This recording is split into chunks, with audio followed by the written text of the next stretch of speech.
board.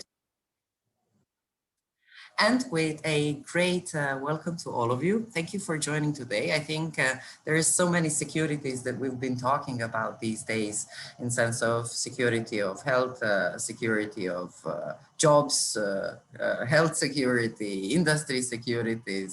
But what we're going to be talking today, it's a different type of security, which is website, and that is all, hi Nestor, and that it's all related to all of us. So without further ado, I will introduce Joshua Hammer from Sucuri, who will be talking to us on the security components of the website, and who will be talking us through the whole process of what you need to actually consider when thinking about advising a client or building a security for your own website. If you have any questions, please either put them in the chat or just wait until we get to the questions and answers section. Or perhaps you might want to also join our poll that we have created. The poll is about whether, I mean, although you guys might be designing or building websites, are you also a security expert at the same time? So Joshua, I tend to have long intros, okay? Sorry for this. So I think it's a great opportunity actually for you to introduce yourself. Thank you. Absolutely, no problem. I ramble as well, so if I get off topic, somebody slap me. My name's Joshua. Here I'll share a slide if I can get my computer working. How's that for a start? Let's see here. See, I miss having Val here. He used to run all this stuff for me, and I didn't have to know any of it. We can do some joint webinars if you want. We need to. Hey, why not? We can cross-promote Sucuri, GoDaddy, and Cloudflare. I mean, I did some webinars with Adam about community management, so why not? Are you guys able to see my screen? Is it and the I even webinar? know who took that photo. Yes, yes. So I've been with Sucuri now 4 years, 5 years, something like that. They call me a sales operation manager, the director of sales, or something. I don't know. It changes every day. I'm married. I've got 2 beautiful girls, and I love board games, video games, and security, and laughing, and just having fun. Our tagline here at Sucuri is real security, real people. So if you expect me to be really professional, then you're in the wrong place, because that's not me. We're going to have some fun, do kind of a high level overview of different security components that we offer, what's out there, and that kind of stuff. So of course, Shrek, because his line about layers and onions is famous, right? Well, security is the same kind of thing. We look at defense in depth. There is no single product that's going to protect 100% of your site. It just doesn't happen, right? And defense in depth isn't a new idea that's out there. In fact, in the 1200s, we built castles, right? And even those are an idea of defense in depth, because you've got the moat around the outside, then you got the wall, then you got your inner wall. So you've got several different layers of defense before you actually breach the castle. And it's funny because with all the defense that's out there, the weakest part of the whole thing is you. As we see all the time with phishing campaigns, people calling in and pretending they're somebody else. Usually the part of the security that fails is the front line. Somebody clicks something they shouldn't, and boom, there's an infection. So no matter what product you go with, you do have to kind of look at yourself and make sure that you're not part of the problem. So what's out there? Of course, the firewall, right? The firewall is going to block most of the malicious traffic, but you do have to be careful, because a firewall means different things depending on where you have that firewall, right? So every host out there is going to tell you, I've got a firewall on this system, which is true. I've got a firewall on my computer as well, but my computer isn't going to block malicious traffic from a website. It's not designed for that. It's designed to protect the computer. Well, host's firewall is most likely designed to protect the server, not necessarily the sites on the server. A web application firewall such as Sucuri's is designed to protect the layer 7 HTTP and HTTPS traffic. It also will hit layers 3 and 4 to a certain extent, but really it's focused on layer 7 traffic. It's simple setup, right? All you have to do is point your DNS to the A record to us, and we'll take care of the rest. It's a reverse proxy for those of you who know what that is. It means that the traffic comes through us first and then goes towards your website. The nice part is that it protects your site even if it's out of date. It's got virtual patching and hardening, which means that I see a chat bubble, so.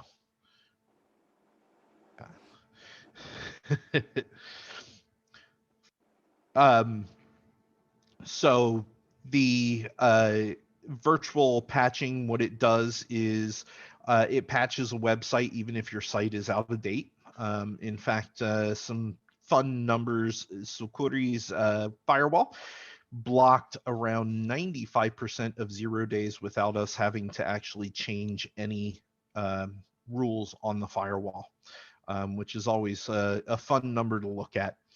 There are other firewalls out there. So you've got Cloudflare, which is a CDN and also a firewall.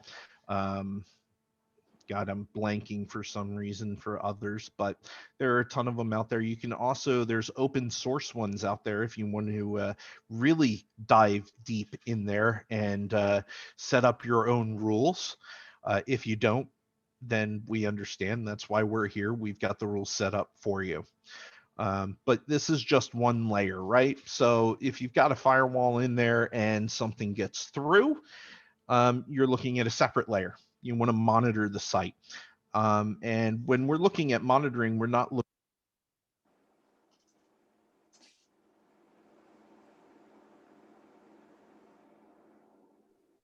Joshua, I don't hear you. I don't know if anyone else can hear you. I can't hear him either. I can't hear him. Neither can I.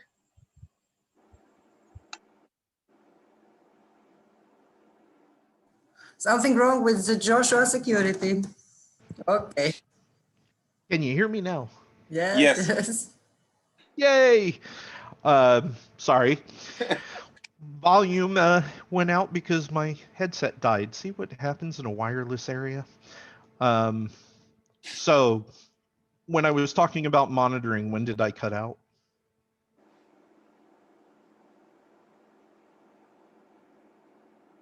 Oh, I hear nothing. I No. didn't talk about It's monitoring at all. right when you move to this page, to this slide that you cut off. Okay. Start all over. All over. Got it. Thank you. And yes, I know, Val, but I never listened. You know that too. So with monitoring, something does get past the firewall. You want to make sure that you can see what's going on with the site, right? And with monitoring, you don't want to rely just on signatures or just different aspects of, okay, well, this looks this way, so I'm going to flag it. You also want to look at trends. All of a sudden, am I getting a spike in people looking at my site? Why is there a spike? On a certain page, I'm starting to get these inquiries on one page after another. Why is that one page so popular all of a sudden? Is it real traffic or is it bots trying to get through? Or file sizes. I haven't made any changes to WordPress in 2 months, yet all of a sudden all of my files are different sizes. Why is that? It could be a good indicator if something happened. Something changed somewhere on the back end. If you didn't make that change, then who did? So this type of monitoring is important. We offer it with our platforms, but I mean, there's also, if you're using WordPress, the Sucuri plugin does it for free for you, and it'll notify you of any kind of change that's out there. There's also a ton of different plugins out there that will monitor changes for you. And being that you've done cleanup, Marco, I'm sure seeing file changes is an important aspect of that, right? Because you can kind of see exactly where that malware is due to the file size changing. So, and then if something does happen and the monitoring let you know, there's got to be a step to clean it up, right? In the remediation layer. These are the experts that go in there and clean the sites for you. They're the ones who know all the code, and they look at it and they go, hey, wait a second here, this doesn't belong here. What's going on? And it's important to actually look into the code and know the code when you're doing this because, well, hackers are tricky. One of my favorite hacks, they took all of the credit card information and they hid it inside of the image. And so when you're looking at the code of the image, all the different credit cards were in the image. So the hacker didn't even need to have an email sent out to him to steal the credit card numbers. He could just go onto the website, look at the code behind the image and go, oh, there's all the credit card numbers. So it's important that you look at that backend code when you're going through the remediation step. Really, though, those are the main aspects of security that we look at on a daily basis here at Sucuri. Those are the 3 different levels that we provide for you. Are there more out there?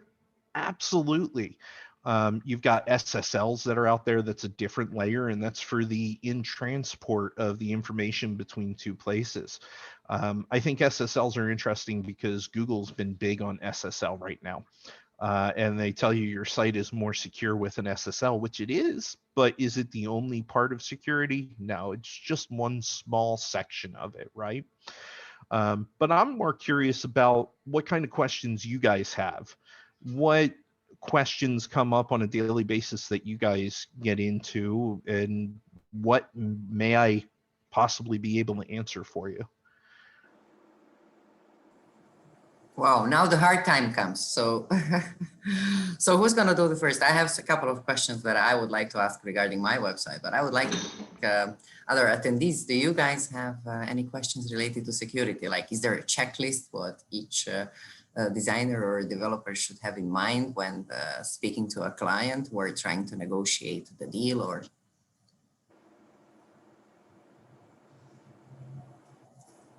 I'm curious, how do you guys get your clients to update their website and keep it up to date? Because that's the biggest security thing, right? Is keeping your website up to date. Is that a discussion you ever have with your clients? It's tough one, you know, because they don't want to pay for the maintenance in the first place. So Yeah. for me, it's a problem. It's hard, right? But I'm trying to push it and squeeze in other things I'm doing. Like, okay, I will do it and we will update all this at the same time. I do tricks in the new company. I do trick because actually it's a security threat, and then I'd say, okay, today I said, okay, I have to update new WordPress version because it's a security threat. Either they don't take me seriously, like they delayed malware cleanup, and then I cleaned up malware like 20 days ago that I arrived on that job.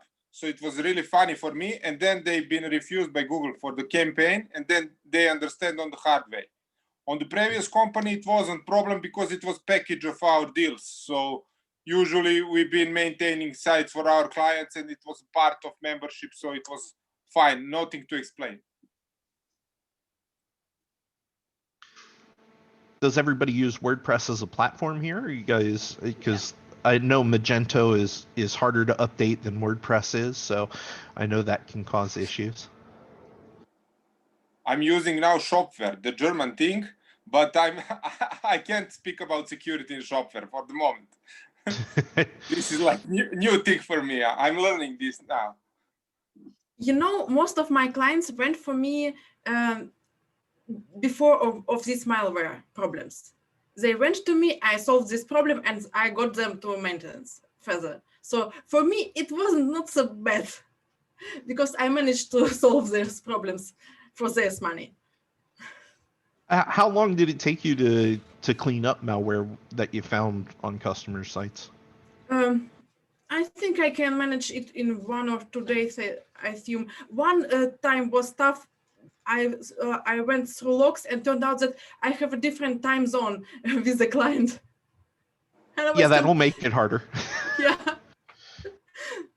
I was checking when these files will be changed, and I needed this point, and I was completely thrown out. After this, it was fine. I found the hole, and it was clean and fine. Fantastic. I find that being on a different time zone than my clients works best, because I can work on their sites when when their traffic is very low. So for me, it just works fantastically, because I have 2 clients that have intense traffic, and so that for them is great. I do the maintenance myself, because they turn on the website and they panic every time, like, oh, it is not working. Oh, I broke this. Oh, I cannot access that link. And I wonder, like, oh, why do you keep deleting letters? Do not delete a letter from a link. You know, that's one problem that I have when they update post, that they place a link and then they start editing, they delete something and the link doesn't work anymore. Yeah. You missed the last letter. And they don't understand that's a little issue that I have. I have explained it to them, but you know, it still happens. That's not an easy one to fix. That's user Or the error, ones right? that think that the URL slug is actually a proposition, you know, like a sentence, and they want to put a dot at the end, and then they just ruin everything.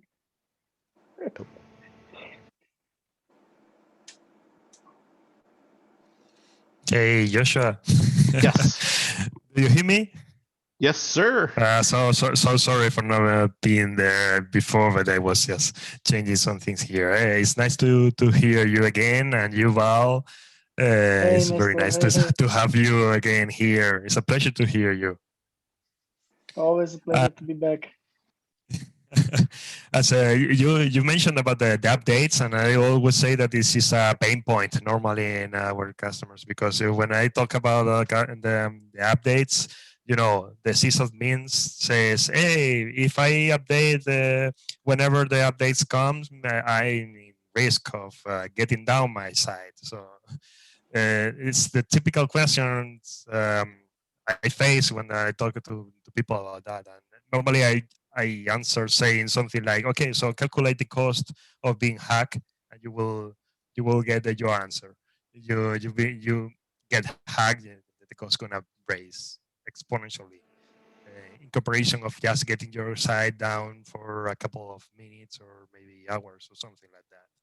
And it's funny because I got a little bit later to this meeting because I was working in a customer right now, which has the same problem. This he got infected due to some plugins, outdated plugins, and he was asking to us to clean up the website, but we repeatedly said, hey, you have to update your plugins because you are getting reinfected due to this.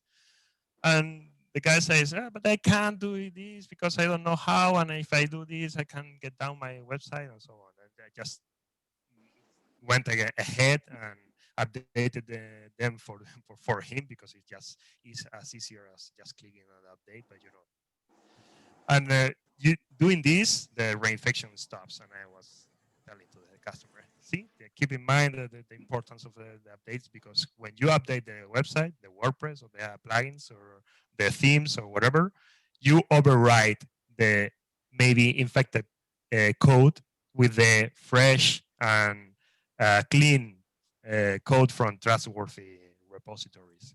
So it's a very important pain point in the security, how fast you update. Yeah, I think absolutely. it's also important to mention to customers, especially the ones using, you know, newer versions of WordPress, that now actually you can set up your WordPress in a way that it auto updates to either essential security patches or to very standalone or even beta versions. So I think anybody working in security should educate their customers, against FOMO, so against being afraid of anything that moves because they don't understand something, and just set their WordPress to auto update. Of course, you can do that with the plugins as well. So, the less they go into the dashboard without knowing what they're doing in there are fewer chances for them to actually break something. Absolutely.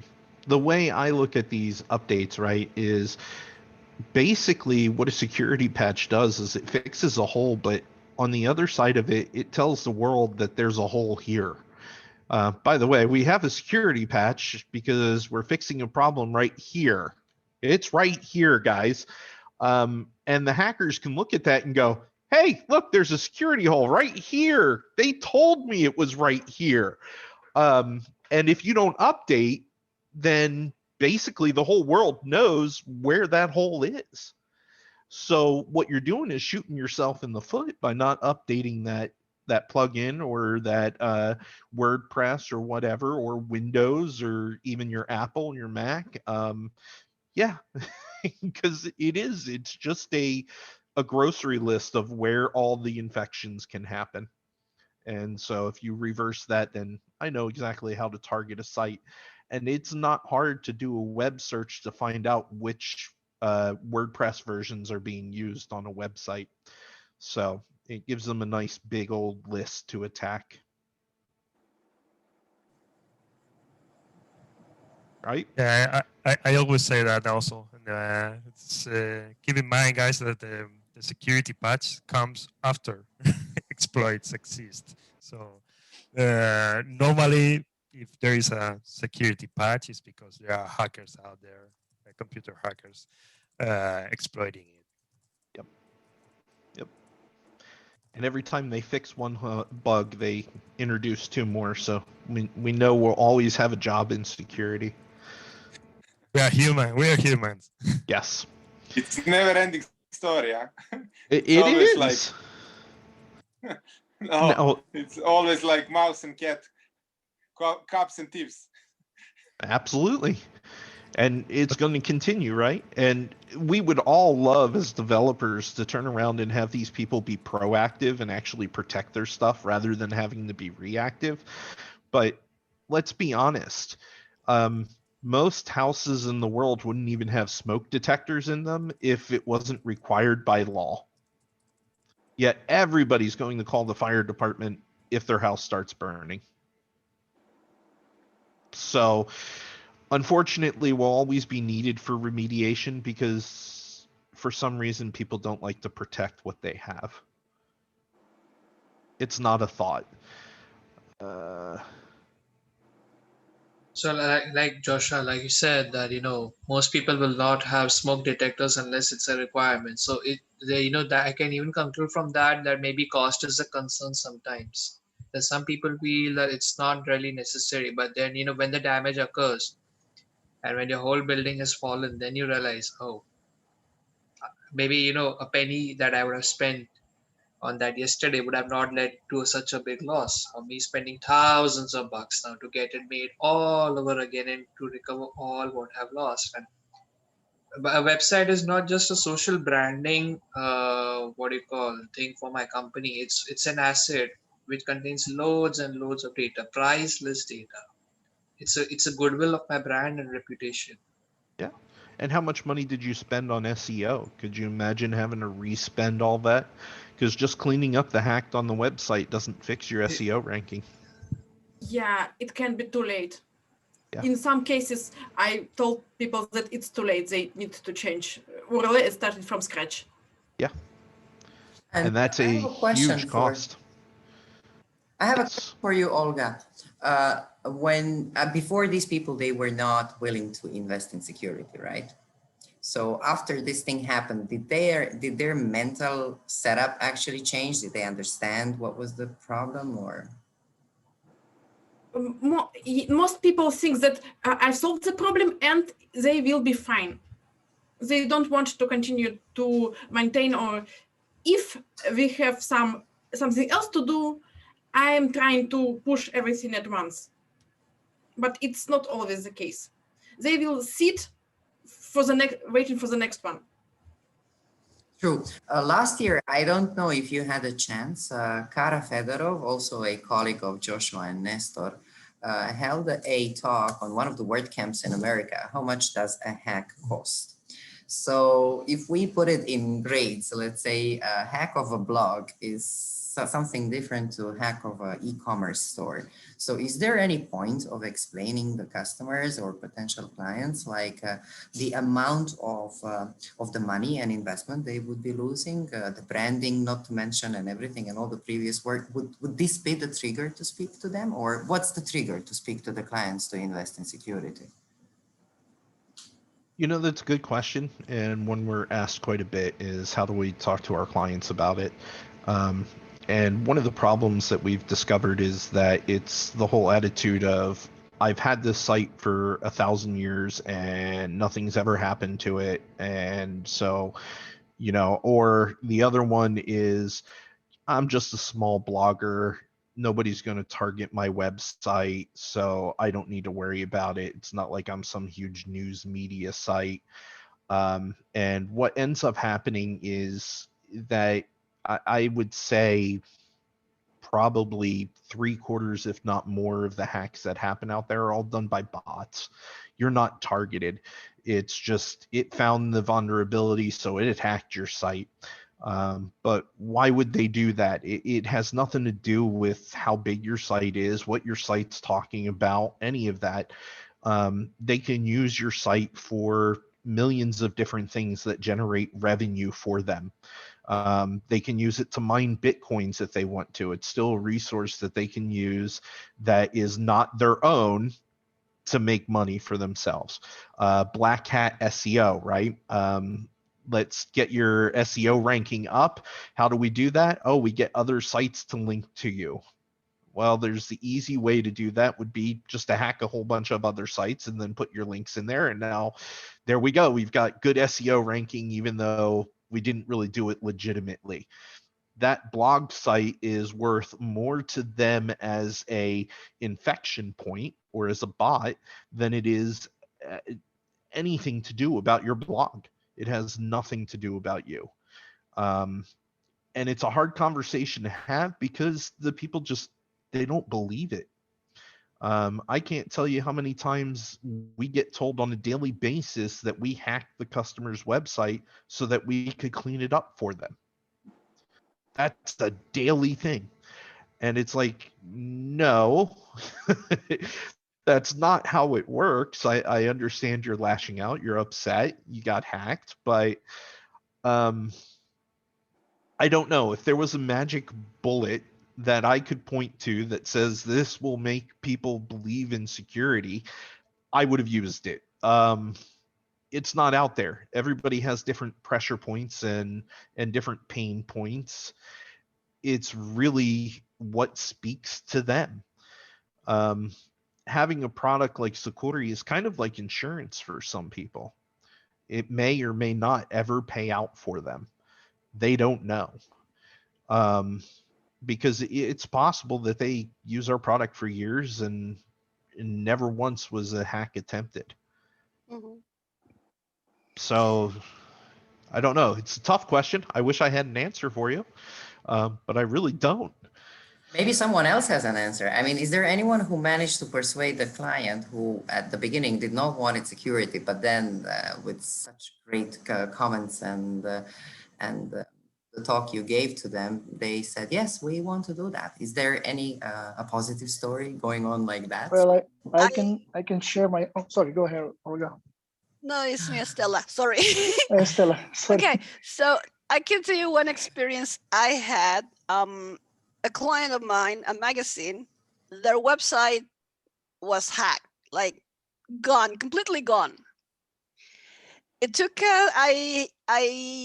she called me in a panic, and that was before she was my client. She called me in a panic and she said, I can fix my site. I already pay for Sucuri. Actually, they use Sucuri, but they said that they cannot fix it because I have to and I don't recall exactly all the things that she had to do.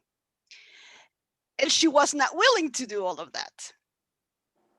Otherwise, Sucuri is going to charge me, I don't know how much more. And I said, oh, okay, that's fine. Let me get you a developer. Let me find you a developer that's a specialist in security, and I will tell you how much it's going to cost you to clean it up instead of doing what Sucuri is asking you to do. So the difference was, I don't even recall what it was because this was more than 5 years ago. My memory is not that good anymore, but it was something like a difference like about 2,000 euros against 200 euros. And I told her, and I said, okay, so just tell me which way you want me to go, because what's happening on the website right now, I cannot fix. No, ever since she's like, okay, I just pay my security, security membership every year. Every year you gotta do it, and you are gonna be fine. And yeah, she went ahead and did, she followed up all the things that Securi sent her, like a list of the things that she needed to look into, and then the security team also fixed all the back end stuff, and we had to move her to another hosting company because that was part of the problem. So yeah, I moved her to a different hosting company. We rescued everything. She did not lose one single thing on the website, on the magazine, which was amazing. And now she does that. But the other thing, when you said, Joshua, that you hack your client's site so that you could clean them up, I kind of do something like that. I mean, I take care also of the webmail for some clients, and when they don't want to, like change things and start cleaning things up and emptying stuff, I just tell them, all those emails that you receive of porn stuff, they see your camera and all that. That's true, okay? And if you don't let me clean your website, they are gonna get your computer, not only your website. So yeah, I mean, I know that's not a hack, but they don't know that it's not a hack, okay? So yeah, some clients, I don't bother on explaining to them, the difference between a hack and phishing. So I just like, just take the same. They don't understand it anyway. This So, is the yeah. equivalent of preachers talking about hell, getting people saved instead of talking about God. Yes. Hey, Very good sometimes point. fear is a good motivator. So actually, we are, when it comes to the clients, we need to, not to scare them, but we need to really come across with a very, very scary offer and a scenario for them to be able to understand why security is important. Education is key. Exactly. So how do we do not education? it's How do not we just- do education? The only way I found that works is keep I think talking about it. You know why I'm asking this? I mean, we all have a house, right? We're paying insurance. It's like security for a website. You have a car, you're paying the insurance. You're not against it. You'll have, when you're flying, you're paying the insurance. So if there's something wrong with your flight, so you can free of charge change the ticket. But somehow we don't understand that the website requires security tools. So where is the catch? What are we missing?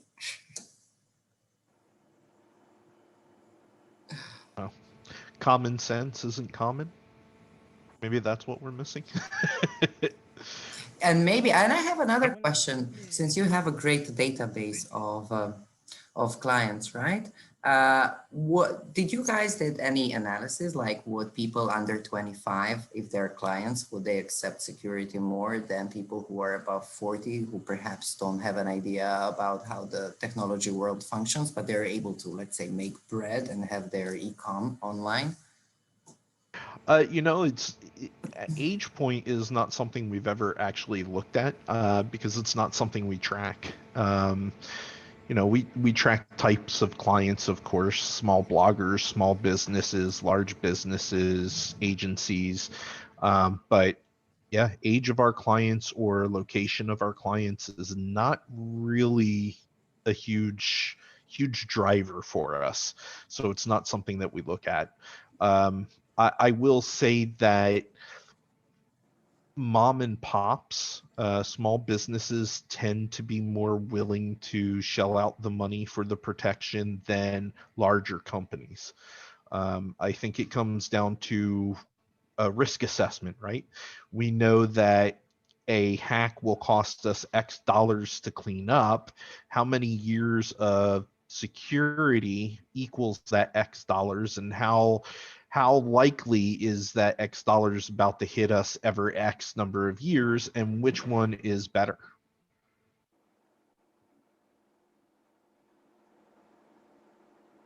All right. I don't know. Let's say, Wanda, it depends. If you have a question about security, we're happy to answer it now, and then the good info is right here. I would like to ask you about pop-ups. What you think about this? Because now I'm doing this battle. Like, I'm not a big fan of pop-ups, but they need it for digital marketing and things like that. Oh, especially with the accepting cookies now with the EU. And this is another part of story. We're gonna have a long chat then. Let's say pop-ups. If we have time for cookies, we can do also that thing. I want to say even the developer who made pop-ups apologizes for making pop-ups. So yeah, I hate pop-ups. But a good no script blocker will block most of them. So then all the development is wasted anyway. Me too. Yeah. So what's the future of pop-ups? But I think it's more a user experience thing. I think no, it's not a security thing. Yeah. So it's not security issue, let's say. Not really, no. As long as the code is proper. Yeah, it's proper code, but it's like still. I have like some like medium security threats. I have reports for some images inside of pop-ups like medium security threats. That's why I asked, and I didn't like it. Is it mixed content kind of warnings where the image isn't SSL encrypted yet the rest of the pop-up is? Because that might cause it's like throw a threat. background images or things like that. I think maybe, I don't know, maybe it's it could be some kind of trap, but I'm not sure. I think it's too severe. Still, I wanted just to ask to be a little bit like, because we are still talking about same site who been infected by malware and didn't clean up properly first time, and then it was like 1 month of malware or something like that. So I want now to have, let's say, big period of cleanless. So I'm like I'm trying to be completely tidy now to like have all things set up properly in this site, So that's why I asked about it. But it's fine now. Okay. I would say one thing to look at is if there are multiple sites under the same bucket, make sure that even the sites that aren't throwing warnings are clean as well. Otherwise you run into cross-site scripting, right? I clean up my important site and this other site that's in the same bucket infects that important site again. So that was the part of the problem, but now we removed the other sites, and also I clean up server completely. It's Amazon server. It's not that, but I want it's detail for pop-ups, so I wanted to be 100% sure that it's not a big threat. So there are multiple types of pop-ups, right? So you have divs, which are just basically CSS code, which is harmless. And then you have iframes, and those, you never know what they load in the back. So with a good ad blocker, most of the, let's say, dangerous or even if it's not really, really dangerous, but you don't know what's behind it, you can still put in the settings of the ad blocker to just block them. You don't need them. They usually are a pop-up to like our Facebook page, for example, or follow us on somewhere, or just subscribe to our newsletter. Now, as a marketer, I'm not a security person, but I'm a marketer. I understand the need to get people into, liking a Facebook page or subscribing to your something. But if you want me to subscribe to your newsletter, in the second or third second, after I dropped on your page without actually having read anything on your page, that's just a big no-no. We don't even talk about website security now. We talk about a big UX failure. Yeah, okay. There's no need for me to sign up. You cannot convince me in a blink of an eye that your content is so valuable that you need to present me a pop-up for your newsletter subscription. That's just nonsense. It's not that kind of pop-up. It's like now we are getting into details. It's more like exit pop-up, like you connect pop-up to external link from external site, and you have to accept it through the image or something like that, which is placed on my site. Usually this is just to generate bot false traffic to other sites. That's how it's usually used for. So just advise customers not to do it because it's not a proper marketing technique. And if they ever see that on their own sites or on a website that they visit, just close the browser. That's it. Yeah, so I will have to battle with them again to explain that it is not a fair thing to do such things. So okay, thanks a lot for clarification. Because use the word sketchy and 1997. That's when people used to do that. So yeah, it shouldn't be in the modern. But you have to understand me that this site have target for elder population. Even I'm doing like I'm testing my autoresponders for the Outlook, so it's a little bit tricky thing. But I will try to influence them that this should be, let's say, bad marketing or bad publicity to this type of advertising, and I don't know what they're actually doing. So I will have to speak again with them about it. Thanks a lot for this digital advice, because I'm not that familiar with that matter, so I will have to learn about it a little bit more. I will send you a site here in the chat just to see an example of how these exit windows are being generated. And if you do have code that you're unsure about, you can email abuse@security.net, and our malware researchers will take a look at it for you.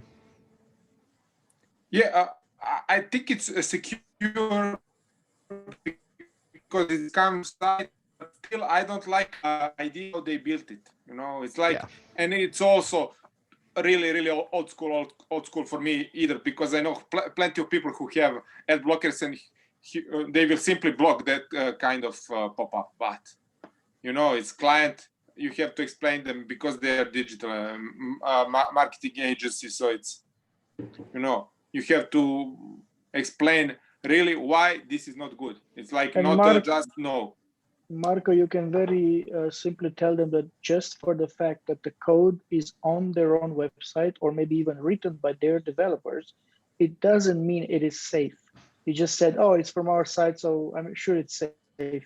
It could be just a bad code, or they just copied it from somewhere else and they use it, you know, without actually knowing where each domain hits, you know, or what API is it called, and so on. So you can actually use a clean code on a clean website to, in the background, call a file or multiple files from a bad repository just to infect the files. And then anybody coming in trying to scan something, they'll find, oh, you know, there's nothing bad here. Everything is okay, except the new code, you know, the injected code keeps popping up.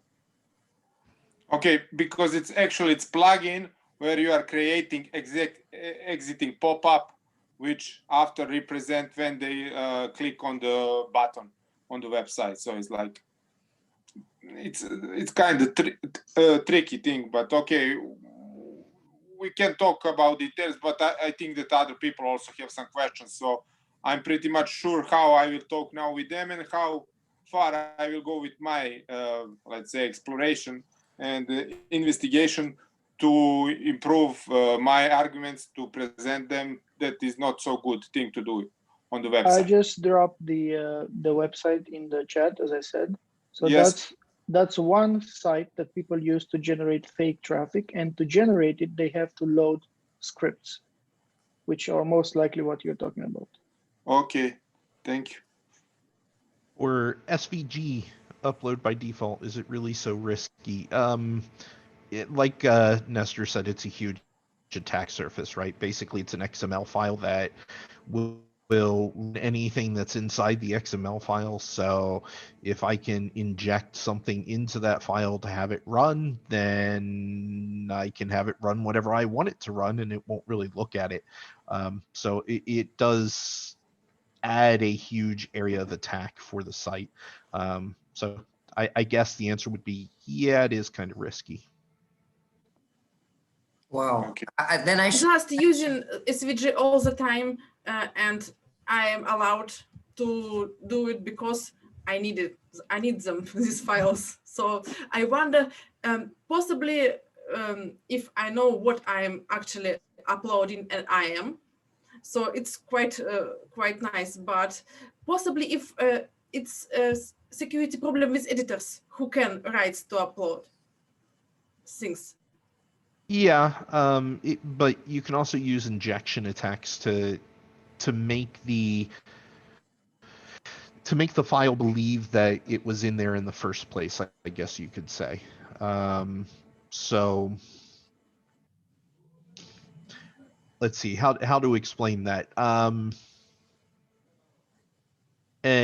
So there's the file that you uploaded that is perfectly fine and safe, and everything in there is good.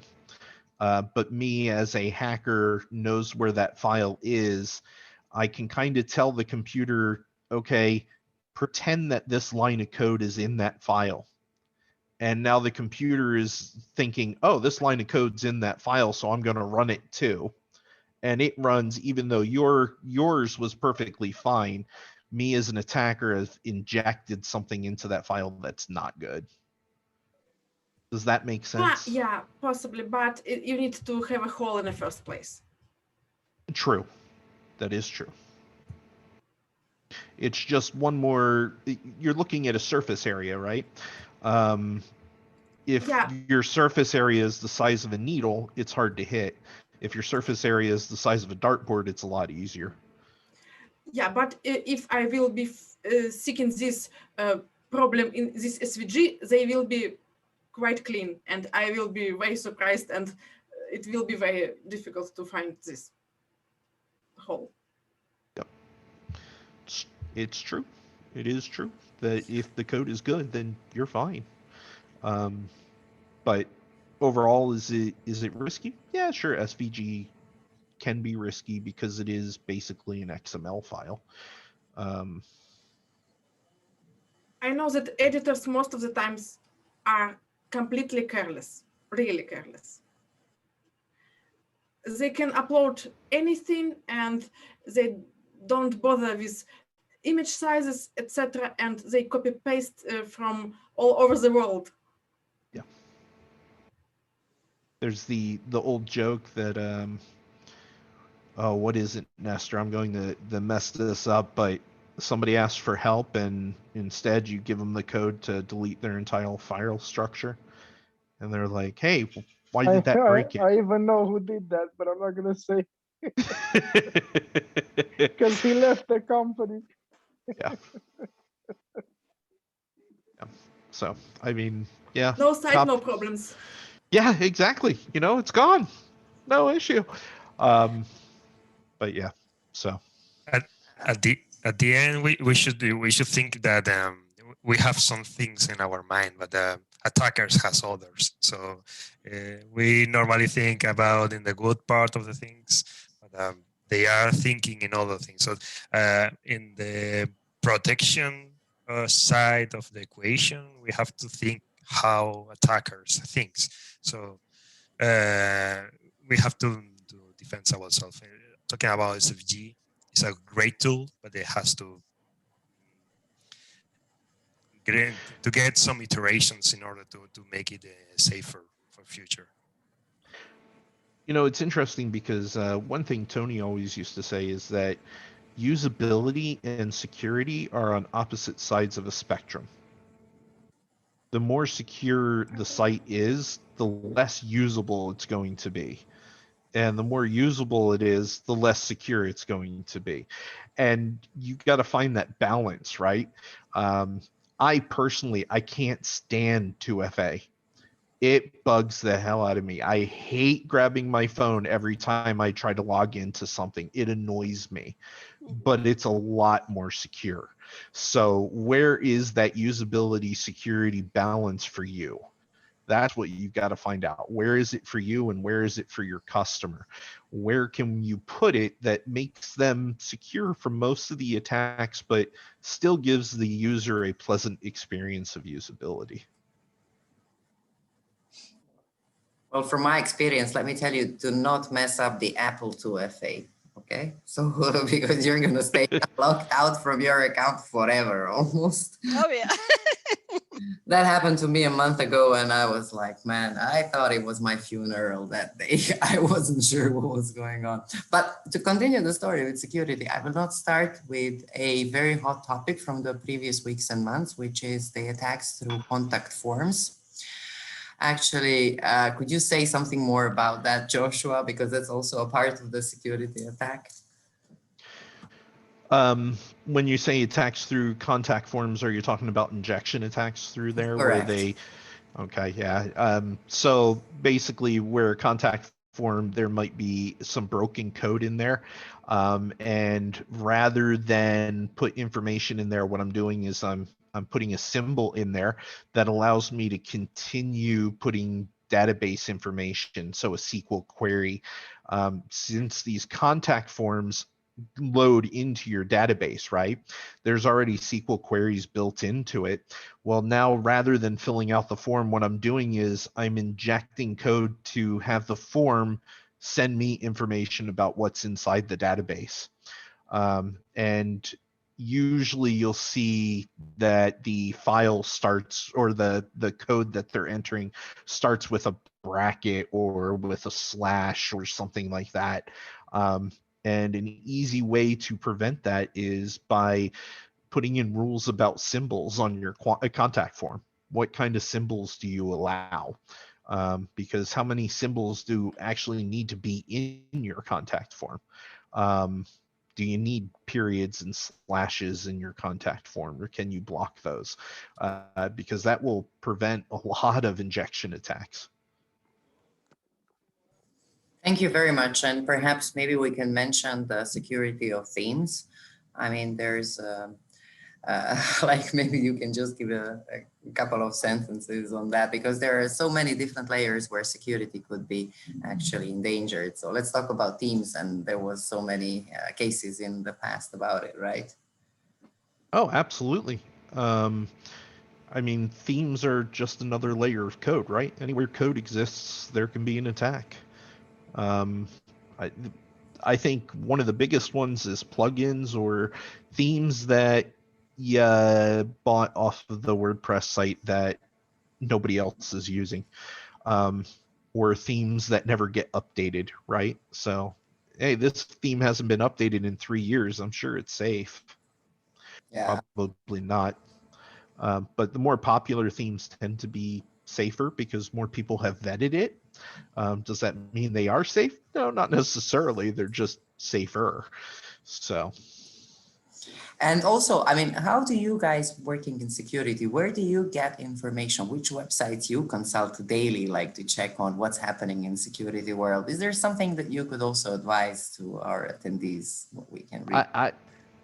I say look at our blog. Our malware researchers, the interesting part of what we do, right, is we've got a firewall that blocks things, and when it blocks something, it learns from it. And then we have, the malware removal. So these people go in and they remove this bad code from the website, but when they remove the code, they send it over to our researchers who look at that code and see if it's something new that we've never seen before. And if it is, then they dig into it to try to figure out why and why. So that's important. I mean, that's a huge step, right? And having it all in-house allows us to publish that information and put it out there. Are there other companies that do it? Hey, see you, Val. Absolutely. Any that I follow, not really. I'm a big Flipboard junkie, so I get a lot of news through Flipboard, but No, just blog posts. Look at the reputation of the company that's putting out the blog posts. That's important too. But no, I'm going to self-promote there and say blog.sucuri.net. That's where I go.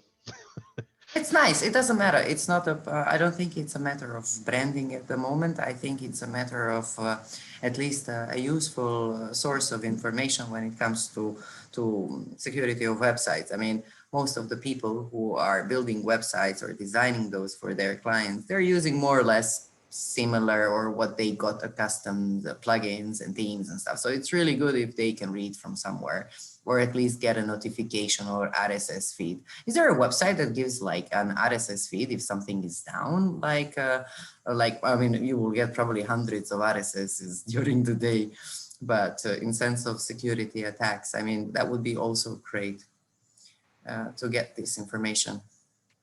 It would be, but the issue is there's so much politics behind 0 days. Because, I mean, if we find a 0 day, we can't announce it the day we find it, right?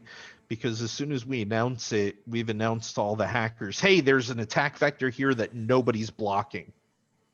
Okay, so we've got to we notify the company or the plugin owner of the 0 day before we notify the world that there's a 0 day there to give him time or her time to update that plugin to block that 0 day.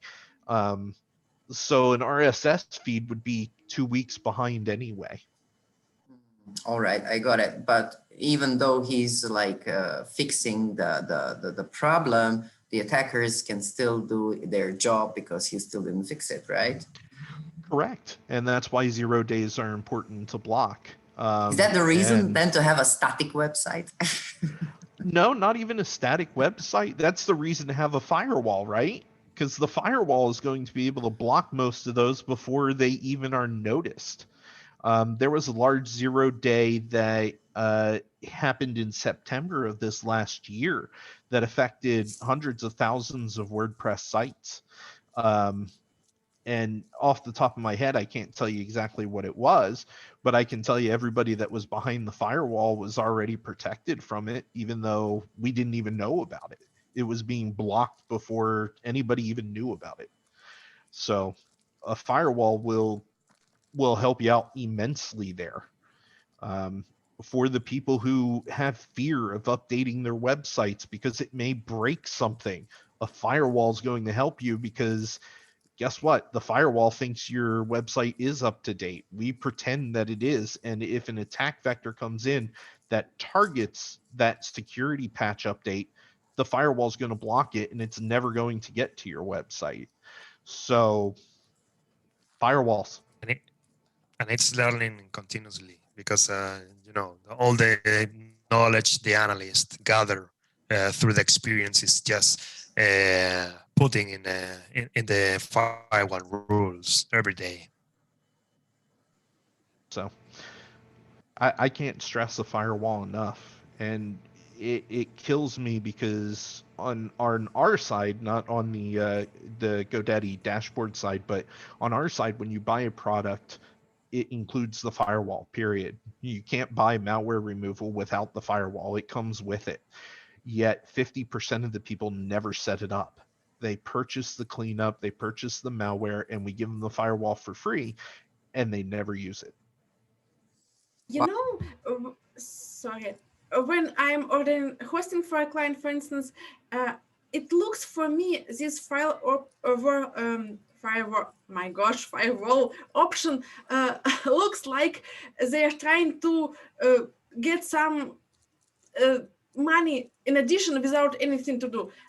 I'm not pretty sure that they will do something for us, really.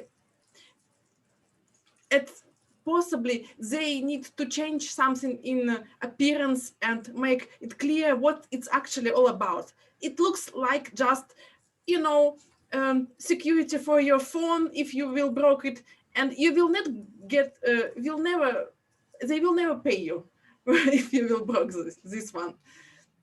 So I have some kind of mistrust about all these things. what I would do is we offer a 30-day trial of the firewall only. Set it up, look at it for 30 days, and go into the dashboard, and you can see exactly what was blocked. Every blocked event will be in there.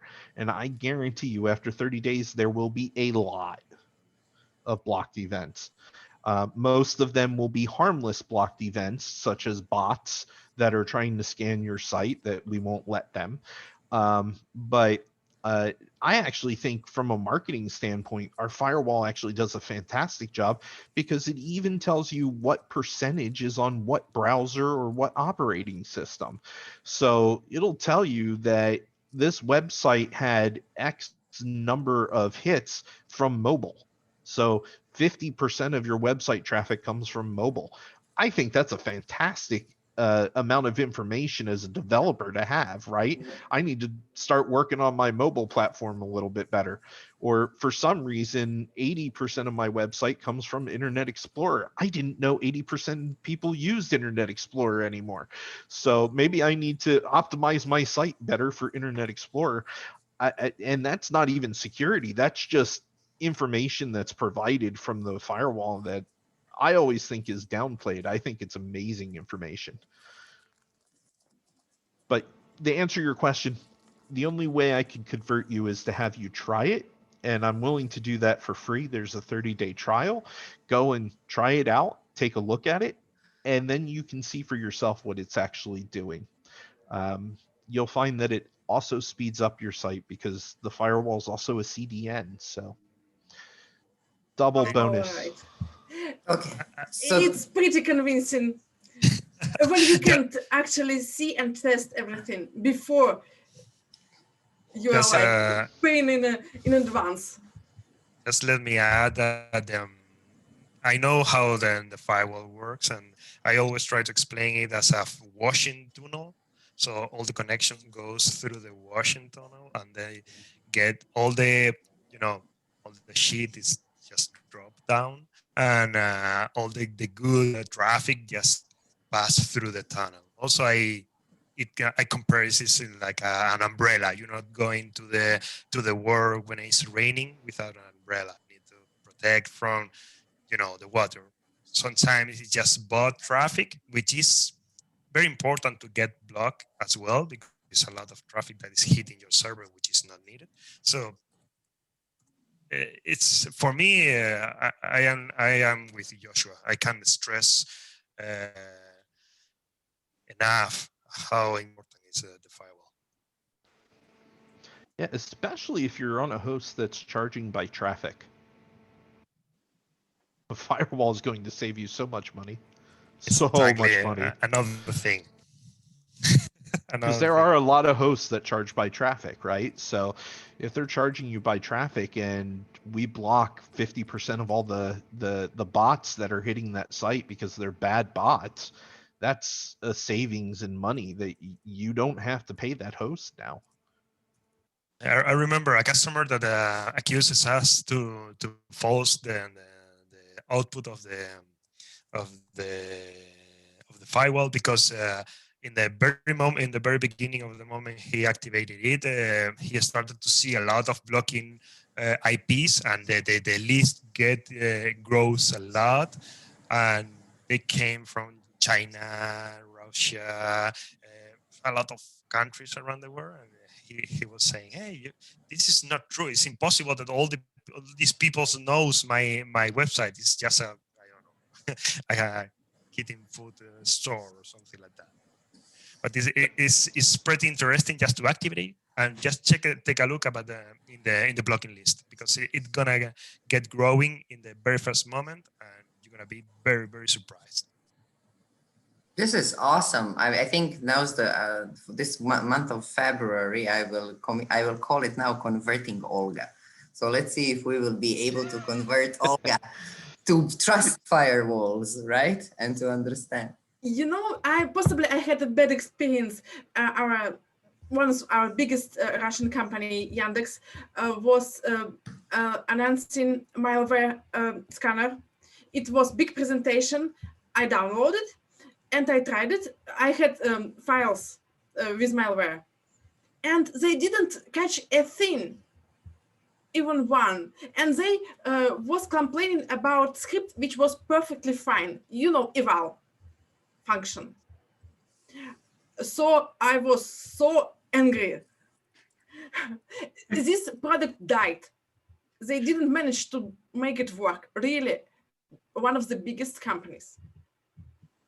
I have no idea.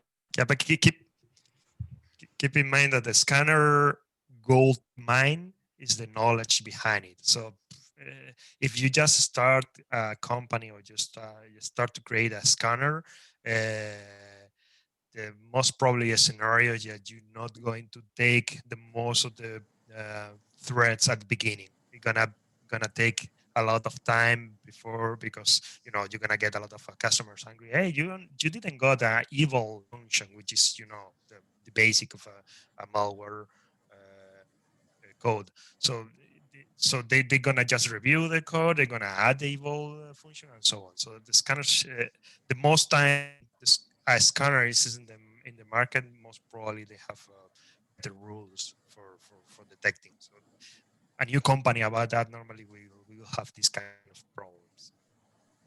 To give you an example, when Security first started, our scanner, one of the rules in there was if there's Russian characters in it, block it. It's bad. That was the rule. I mean, it didn't try to read the Russian characters at all. It just said, if there's Russian characters, show it as malware. And so since that time, we have fixed that. But in the beginning, that's the way it worked. It just, and the sad part is, I'm writing my comments in my themes I am making in Russian. Still, just in general use. Cool. well, in our defense, 80% of the time it was accurate, but the other 20% was wrong. But yeah, I mean, any company, like Nestor said, in the beginning, it's all the database that's behind it. So yeah, how long has it been around? And a company's got to start somewhere. However, installing malware onto your computer by installing this program, yeah, that's not a good place to start. I will say that the good news is that if you're using our firewall, you don't have to install anything. It's just the DNS change. You don't do anything to the site. So it was a program. You can upload it, download it, and try it. So yeah. I tried it and was unsatisfied. Yeah, I can imagine so. Hey, thanks for installing malware. 5 stars. I wanted also to check if anyone else has an experience that would like to share, or perhaps a question to ask. We are already running out of time, but we still have the time to answer all pending questions. So please, if there is any question, please, now is the time.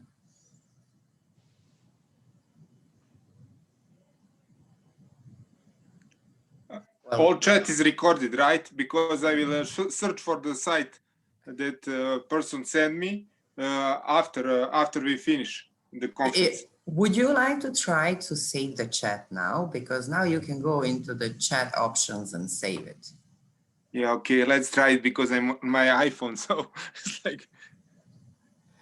if not, I can send you the chat, Marco. And if you come up with a question that you wish you would have asked during this and you can't think of it, my email's easy. It's just joshua@security.net. So shoot me a question and I will get you an answer, most likely from one of our experts in the back end, since I'm just the dumb sales guy. So, you know. No, not true. Totally disagree with everything that Joshua said now in the end, but the rest was on spot. I believe the time is of essence, and the time is money, right? And the time is life at the same time. So not to waste too much of your more time, I hope you guys really enjoyed today's topics. Next meeting we have next Monday, and it's going to be about e-commerce security, web shop security. So if you have clients and you'd like to check out more of the security, how to secure a big money business, right? So join Victor Santoyo and me next Monday, and hope you guys will stay healthy and in good shape. I hope you will be exercising and protecting your clients' websites. And let me tell you, Victor will go a lot more in depth than I do. He will dig in. So I think that'll be a very good presentation.